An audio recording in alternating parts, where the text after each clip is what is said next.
मैं नरेंद्र दामोदर दास मोदी ईश्वर की शपथ लेता हूं कि मैं विधि द्वारा स्थापित भारत के संविधान के प्रति सच्ची श्रद्धा और निष्ठा रखूंगा।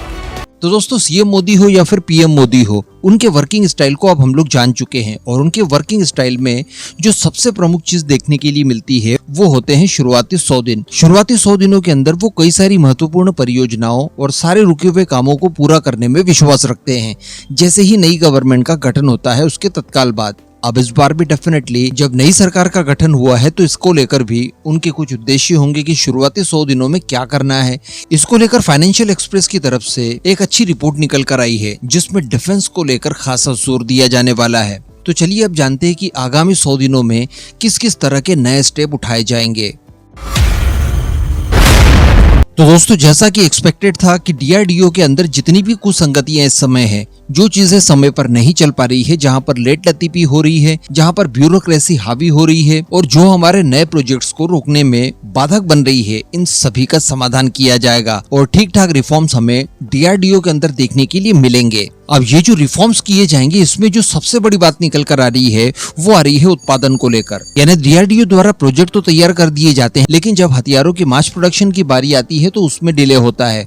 तो यहाँ पर इस कुसंगति को हटाने के लिए, इसमें प्राइवेट प्लेयर्स को उतारने के लिए योजनाएं तैयार की जाएंगी। यहाँ पर उन युवाओं के लिए भी अच्छी खबर निकल कर आ रही है जो कि आर्मी ज्वाइन करना चाहते हैं, क्योंकि बताया जा रहा है कि शुरुआती 100 दिनों में ही अग्निपथ योजना को लेकर भी समीक्षा की जाएगी एंड डेफिनेटली इसके ऊपर नए निर्णय लिए जा सकते हैं जो कि युवाओं के हित में होंगे। इसके अलावा बताया जा रहा है कि डिफेंस कैपेबिलिटी को बढ़ाना और वैश्विक स्तर पर हमारी छाप छोड़ना, ये शुरुआती 100 दिनों के एजेंडे में प्रमुख मुद्दे होंगे। इससे मतलब ये निकलता है कि हम लोग ज्यादा से ज्यादा हथियारों को आत्मनिर्भरता के साथ बनाएं, ज्यादा तेजी से बनाएं और दुनिया भर में जहां पर भी हथियारों को लेकर डिफेंस शोज वगैरह होते हैं वहां पर हम लोग हमारे हथियारों को उतारें, उनको डिस्प्ले करें और उनके लिए नए नए कस्टमर्स ढूंढें। क्योंकि इसके लिए स्पेशली एक इनिशिएटिव भी तैयार किया जाएगा जिसे डिफेंस एक्सपोर्ट प्रमोटर बॉडी के नाम से जाना जाएगा।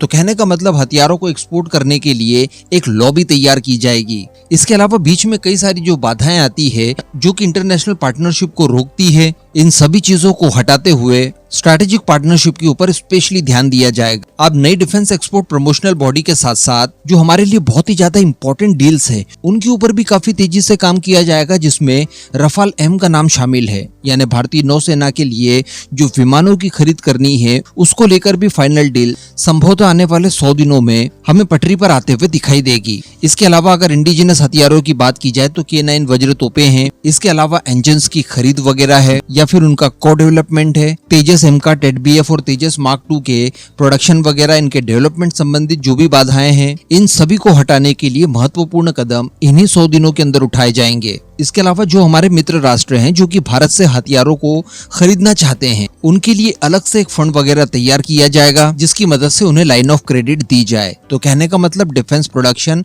और एक्सपोर्ट, इन दोनों के ऊपर काम किया जाने वाला है। तो कहने का मतलब वाकई में अगर किसी तरह की कोई बाधा बीच में नहीं आती और ये सारे एजेंडास जो कि 100 दिनों के अंदर पूरे करने हैं, अगर ये पूरे हो जाते हैं तो ये मान लीजिए कि डिफेंस में फिर भारत का हाथ पकड़ने वाला अन्य कोई दूसरा देश नहीं बचेगा।